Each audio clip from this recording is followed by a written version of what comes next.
مثال کے طور پر آپ اسلامک بینک سے قرضہ لینے کے لیے جاتے ہیں تو وہ آپ کو بے شک نام لون کا استعمال کرے گا مگر دے گا لون نہیں، بلکہ وہ بینک آپ کو کیا کرے گا، وہ کہے گا آپ نے کیا خریدنا ہے. آپ کہتے ہیں میں نے مکان خریدنا ہے، بینک کہتا ہے ٹھیک ہے 20% آپ انویسٹ کرو، 80% میں، ہم دونوں مل کے مکان خریدتے ہیں، پھر میں مکان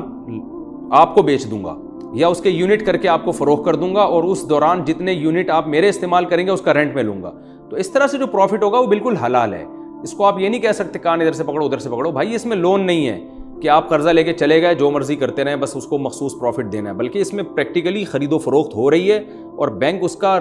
ضامن ہو رہا ہے، وہ مکان کا ضامن ہے. 80% کا بینک مالک ہے، 20% کے آپ مالک ہیں. اگر مکان زلزلے سے ہلاک ہو گیا تو بینک کا 80% نقصان ہے، جبکہ جو سودی لون لیتے ہیں لوگ بینکوں سے وہ تو لون لے کے چلے گئے، ان کے پیسے ڈوب بھی جائیں تو ان کو بہرحال لوٹانے ہیں. تو بہت بڑا فرق ہے. عام طور پہ لوگ اس فرق کو جانتے نہیں ہیں تو اعتراضات کرتے ہیں. تو اس لیے جو بھی خرید و فروخت کے مسائل ہیں نا اس کے ماہرین سے پوچھنے چاہیے. اچھا اس میں ایک علمی نکتہ کی بات یہ بھی ہے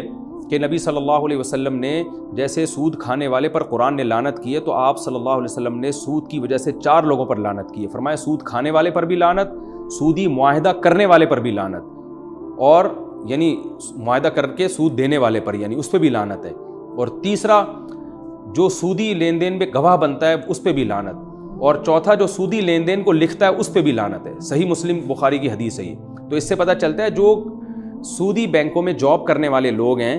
اگر کسی بھی معاملے میں ان کی سود میں انوالومنٹ ہے، یعنی وہ سودی معاہدے کو لکھ رہے ہیں یا اس پہ گواہ بن رہے ہیں یا سود ڈپازٹ کروانے کا ذریعہ بن رہے ہیں، لوگوں کو ڈپازٹ کروانے کی ترغیب دے رہے ہیں تاکہ وہ سودی ایگریمنٹ کریں، تو ایسے کسی بھی شعبے میں آپ اس سودی بینک میں جاب کریں گے تو وہ جاب آپ کی حرام ہوگی، کیونکہ یہ کام حرام ہے. اگرچہ آپ سود کھا نہیں رہے لیکن اس میں تعاون کا سبب بن رہے ہیں، تو اس حرام کام کی وجہ سے آپ کو جو تنخواہ ملے گی وہ بھی حرام ہوگی. ہاں سودی بینک میں آپ جاب کر رہے ہیں لیکن آپ کا براہ راست سود سے کوئی تعلق نہیں ہے تو پھر وہ جاب حرام نہیں ہوگی. جیسے سودی بینک میں کوئی شخص چوکیدار ہے تو چوکیدار تو وہ ان پیسوں کا ہے نا جو وہاں پیسے رکھے ہوئے ہیں، وہ تو لوگوں کی بچتیں امانتیں، اس کی حفاظت تو بذات خود کوئی ناجائز کام تو نہیں ہے، تو پھر اس کی تنخواہ کو بہت سے علماء جائز کہتے ہیں کیونکہ اس کی سود میں انوالومنٹ نہیں ہے، کیونکہ ان 4 لوگوں میں سے یہ داخل نہیں ہے، نہ سود لکھ رہا ہے، نہ گواہ بن رہا ہے، نہ دے رہا ہے، نہ لے رہا ہے. تو اس لیے اگرچہ احتیاط اس میں بھی ہے کہ اس سے بھی اجتناب کیا جائے، کسی سودی بینک میں چوکیدار بھی نہ بنا جائے، لیکن اگر کوئی چوکیدار ہے یا الیکٹریشین ہے یا وہاں کارپینٹر ہے یا کوئی صرف بل جمع کرانے کے لیے بیٹھا ہے تو اس کی جاب جائز ہے. اسی طرح اسٹیٹ بینک ایک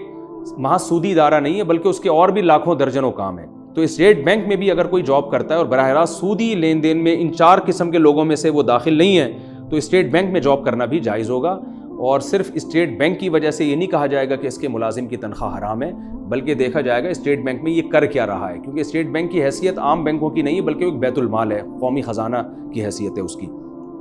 تو یہ ایک اہم مسئلہ سمجھ لیں آپ. اور پھر اس میں ایک اہم بات یہ بھی ہے، علمی نکتے کی بات یہ بھی ہے کہ یہ جو قرآن نے کہا ہے کہ لا تظلمون ولا تظلمون، اگر تم یہ ایگریمنٹ ختم کر دو سودی تو تمہارے لیے اصل رقم حلال ہے. اس سے فقہاء نے بہت سے مسائل استنباط کیے ہیں کہ جب بھی کوئی فاسد معاملہ ہوگا، یعنی آپ کسی سے اجرت کا معاملہ کرتے ہیں جو غیر شرعی ہوتا ہے یا خرید و فروخت کرتے ہیں جو فاسد ہوتی ہے، تو اس میں جب ایگریمنٹ کو ختم کیا جائے گا تو اس میں اس طور پہ ختم کیا جائے گا کہ جس کا جتنا حق بنتا ہے وہ اس تک لوٹایا جائے گا. یعنی آپ نے اجارہ، جیسے آپ نے کسی کو اجرت پہ رکھا کہ یہ کنواں کھودو تو میں اتنے پیسے دوں گا، اور اس میں آپ نے کوئی ایسی شرطیں لگا دی جو غیر شرعی ہیں جس کی وجہ سے وہ اجارہ فاسد ہو گیا، تو پھر کیا ہوگا کہ جس نے کنواں کھودا ہے اس کو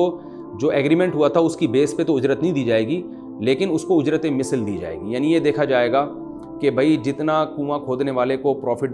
جتنا ایک آدمی کی دہاڑی ہوتی ہے کنواں کھودنے کی اتنی اس کو دی جائے گی. اس کا بھی اصول یہی ہے کہ جب بھی کوئی فاسد معاملہ ختم کیا جائے گا تو اس طور پہ کہ نہ اس پہ ظلم ہو نہ اس پہ ظلم ہو. اس میں چونکہ فقہی باریکیاں ہیں، بہت لمبے مسائل ہیں، کبھی ضرورت پڑے تو آپ علماء سے رابطہ کریں، پوچھ سکتے ہیں. یہاں میں زیادہ ڈیٹیل میں بتاؤں گا تو یہ بہت لمبا لیکچر ہو جائے گا ہمارا، تو یہاں میں کوشش کرتا ہوں کہ ٹو دا پوائنٹ بات کی جائے. اللہ تعالیٰ سے دعا ہے کہ اللہ تعالیٰ ہم سب کو سمجھنے کی، عمل کرنے کی توفیق عطا فرمائے. اگلی ایپیسوڈ میں انشاءاللہ ہم اگلے رکوع کی طرف جائیں گے. وما علینا الا البلاغ.